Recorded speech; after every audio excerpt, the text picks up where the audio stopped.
she said. For 6 months now she'd been looking for a job. Citing the economy, she'd told him that all the law firms wanted were slaves, not a qualified lawyer who had graduated at the top of her class. That was the reason she hadn't been hired. Or so she said.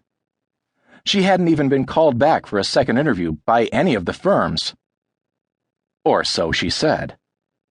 Sometimes he doubted her and instantly hated himself for his uncharitable thoughts that had been coming more and more frequently of late. His gut was telling him that something was wrong. He just couldn't put his finger on what that something was. Gus reached across the seat for his briefcase, then closed and locked the Beetle. God, I'm tired. No one in the whole world could or would be happier than he when today, April 16th, turned into tomorrow, April 17th. He was a CPA, a damned good one if he did say so himself, and he had been working round the clock since January 1st to meet his clients' needs. He'd made a lot of them happy, and a few of them sad when he pointed to the bottom line that said, refund or pay this amount. Gus walked across the driveway, wondering where Elaine was. It was 9:55 and she wasn't home. The jittery feeling between his shoulder blades kicked in again when he saw no sign of his car. He frowned as he walked toward the back entrance of his house, the house his grandmother had bought for him. It was a beautiful 4,000-square-foot Tudor. He shivered when he thought about what she would say when she found out he'd added Elaine's name to the deed in one of those tonsil-kissing moments. For months he'd been trying to find the courage, no, the guts, to tell his grandmother what he'd done. He knew she'd go ballistic, as would his two aunts. None of them liked Elaine. No, that wasn't right either. They hated Elaine. They could not stand her, and Elaine hated them right back.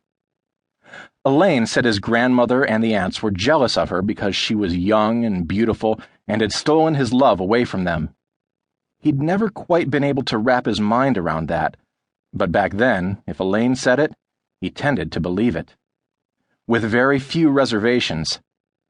His grandmother and the aunts had been a little more blunt and succinct, saying straight out that Elaine was a gold digger. End of discussion. The strain between him and his beloved, zany grandmother and dippy aunts bothered him. He had hated having to meet them on the sly, then keeping the meeting secret so he wouldn't have to fight with Elaine and suffer through weeks of tortured silence, with no tonsil kissing and absolutely no sex. Elaine held a grudge like no one he knew. He owed everything to his grandmother. She'd raised him, sent him to college, financed his own CPA firm, then helped him again by buying him the beautiful house that he now lived in, with Elaine, and no prenup. His grandmother had never once asked him even to consider paying her back, even when he'd tried. He loved her, he really did, and he hated the situation he was in. Tomorrow or the day after, regardless of how it turned out, he was going to have a come-to-Jesus meeting with his wife and lay down some new rules. Family was family, and it was time that Elaine realized that.